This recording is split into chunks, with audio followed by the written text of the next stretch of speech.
Друзья, всем привет! Вы на канале Фактограф, а это значит, что сегодня вас ждет много нового и интересного. Задумывались ли вы, сколько на Земле существует редких животных, о существовании которых многие даже не догадываются? Саола, хирола, хоботковая собачка Петерса и многие другие неизвестные существа, ведущие скрытный и малоизученный образ жизни. Сегодня расскажем вам о самых редких животных, проживающих на нашей планете. Встречайте наш топ-10. Поехали! Саола. Это удивительное существо обитает в джунглях Лаоса и Вьетнама. Саола была открыта совсем недавно, в 1992 году.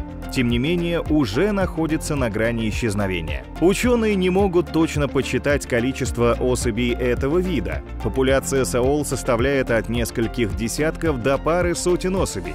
Благодаря генетическим анализам ученые пришли к выводу, что эти парнокопытные животные относятся к семейству полорогих, а их ближайшие родственники — это буйволы и бизоны. Рост саол может достигать 90 сантиметров в холке, а вес порядка 100 килограммов. Шерсть этих животных окрашена в коричневые и рыжие цвета, на морде имеются светлые пятна. Длинные рога саолы могут достигать 50 сантиметров. Правительство Вьетнама приняло закон, запрещающий охоту на этих животных. Ведь в Международной Красной книге они находятся на грани исчезновения. Долгопят. Милый зверек с огромными глазами обитает на островах Юго-Восточной Азии. Долгопят относится к числу самых маленьких приматов на планете. Он ведет ночной образ жизни и является хищником. Рацион долгопята состоит из мелких позвоночных и насекомых, что делает животное настоящим санитаром леса. За сутки долгопят съедает огромное количество насекомых, что составляет 10% от его собственного веса. Долгопяты – отличные охотники, умеющие хорошо прыгать. Общаются долгопяты при помощи ультразвуковых трелей. По словам ученых, долгопяты – настоящая загадка. Они имеют ряд признаков, роднящих долгопят с лемурами и лори, но в то же время они имеют ряд черт, схожих с людьми. Зоологи называют долгопят ископаемыми из-за того, что за 45 миллионов лет они почти не изменились. Животное вырастает до 12 сантиметров в длину, а его глаза имеют диаметр 1,5 сантиметра. Долгопят отлично видит в темноте. У него прекрасно развито обоняние. Эти животные могут поворачивать голову на 180 градусов и имеют длинный хвост, превышающий длину тела. Новорожденные долгопята весят всего 25 граммов. Они способны хорошо видеть и рождаются довольно развитыми. В настоящий момент из-за вырубки леса и охоты браконьеров численность этих милых существ снижается. Снижение популяции объясняется еще тем, что у самки рождается всего один малыш.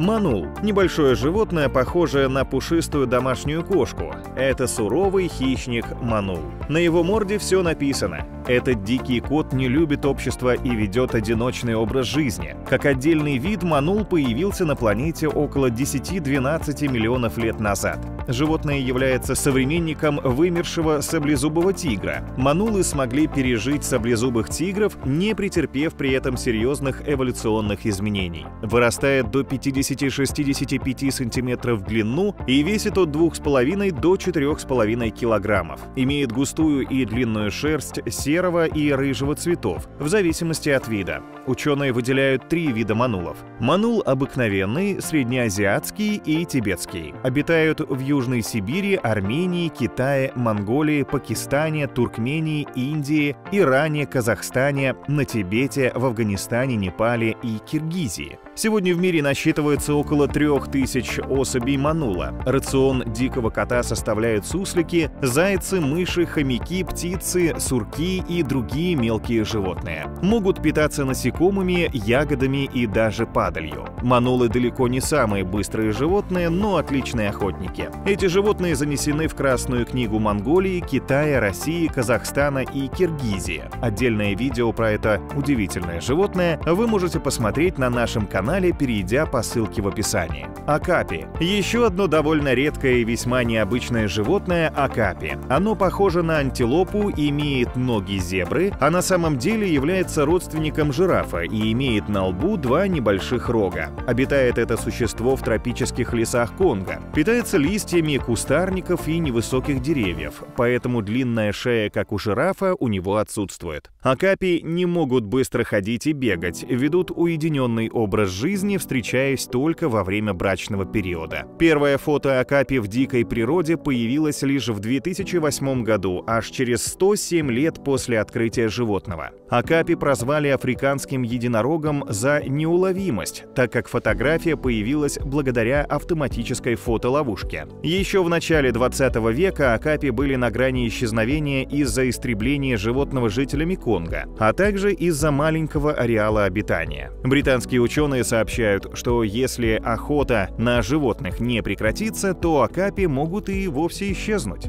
Гуанако. Одно из редчайших животных в мире, гуанако, обитает в Южной Америке на высоте до 5500 метров над уровнем моря. Относится к семейству верблюдовых, но внешне похоже на антилопу или ламу. Достигает 130 сантиметров в высоту в холке, может весить от 90 до 140 килограммов. В дикой природе средняя продолжительность жизни гуанако составляет 20 лет, в зоопарках до 28 лет. Гуанако имеет двупалые конечности, покрыты длинной и теплой шерстью, развивают скорость до 56 км в час, ведут дневной образ жизни, живут небольшими группами, питаются ветками и листьями кустарников, деревьев и травой. Долгое время способны обходиться без воды. Обычно у самок рождается один детеныш, очень редко два. Численность гуанако продолжает сокращаться. Этот вид занесен в Красную книгу. Суматринский носорог. Еще одно редкое животное, занесенное в Красную книгу Международного союза охраны природы, суматринский носорог. Это самый маленький из всех видов носорогов и единственный азиатский носорог, который имеет два рога. Его тело покрыто шерстью, больше всего шерсти на хвосте. Наличие шерсти – основное сходство, которое роднит суматринских носорогов с вымершими предками – шерстистыми носорогами. Суматринский носорог вырастает до 1,5 метра в высоту и более 2 метров в длину. Ведет одиночный образ жизни, мало изучен учеными, плохо приживается в неволе.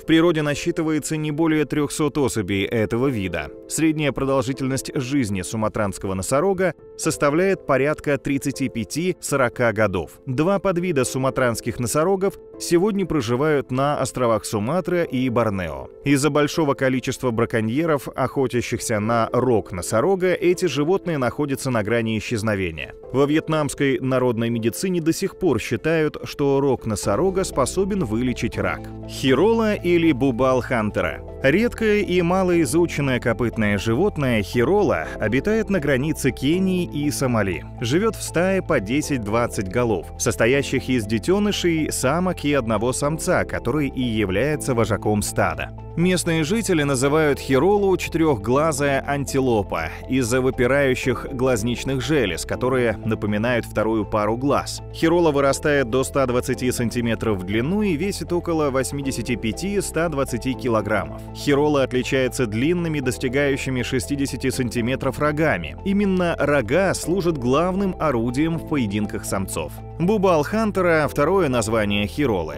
Это одно из редчайших животных на планете, которое обитает только в дикой природе. За последние 30 лет популяция хирол уменьшилась в 14 раз. Сегодня в мире насчитывается порядка 500 особей, что крайне мало для любого вида. Хирола находится на грани исчезновения, а международные организации ищут способы сохранить вымирающий вид. Ирбис или снежный барс. Ирбисы – высокогорные животные, обитающие на неприступных горных склонах Центральной Азии в субальпийском и альпийском поясах, на высотах свыше 2500 метров над уровнем моря. В неволе ирбисы могут прожить до 28 лет. В дикой природе средняя продолжительность жизни составляет от 13 до 20 лет. Ирбисы довольно игривые, обожают валяться в снегу. Они любят съезжать с крутых горок на спине, быстро переворачиваясь и падая в сугроб на лапы. После игр или охоты часто греются на солнце. Находясь в хорошем расположении духа, снежный барс часто мурлычет точно как домашняя кошка. Численность ирбисов сокращается из-за браконьеров, уменьшения поголовья рогатых, которые служат пищей для снежных барсов из-за отстрела местными фермерами, и уменьшения ареала обитания в результате развития инфраструктуры и климатических изменений. Сегодня охота на снежного барса запрещена во всем мире. Руловейская мартышка. Руловейские мартышки обитают в Западной Африке. Их численность продолжает сокращаться. Мартышки имеют черно-белый окрас, длинную белую бородку, спина и бедра окрашены в оранжевый цвет. Отличаются внушительным для мартышек весом 4-7 килограммов, довольно милым и необычным внешним видом. Рацион животных состоит из семян, фруктов, цветов и насекомых. Живут большими группами до 30 особей. В последние десятилетия численность ролевейских мартышек существенно снизилась. Сегодня они считаются одними из самых редких видов обезьян. Популяция этих животных находится под угрозой исчезновения из-за деградации среды обитания, вызванной лесозаготовками и растениеводством, а также браконьерской охотой. Ролевейские мартышки внесены в Красную книгу как вид, находящийся под угрозой исчезновения. Мягкотелая черепаха свайно. Мягкотелая черепаха свайно – самая крупная пресноводная черепаха, вырастающая в длину до 110 сантиметров. Ее вес может достигать 200 килограммов, средняя продолжительность жизни от 80 до 100 лет. Сегодня известно всего о 3 особях этого вида черепах. Один самец в зоопарке Сучжоу и еще 2 черепахи в дикой природе. Их пол неизвестен. Мягкотелые черепахи обитали в Китае и Северном Вьетнаме, но из-за загрязнения окружающей среды, из-за избыточного вылова для употребления в пищу и использования в медицине, их численность катастрофически снизилась. Американские биологи сообщают, что около 60% или 217 из 356 видов черепах на планете находятся под угрозой вымирания или уже вымерли. Их исчезновение будет иметь масштабные последствия для экосистем, которые требуют дополнительного изучения. Это был наш топ-10 самых редких животных на Земле. Какое животное из нашего списка удивило вас больше всего? Пишите в комментариях, ставьте лайки и подписывайтесь на канал. У нас еще много интересного. До новых встреч на канале Фактограф.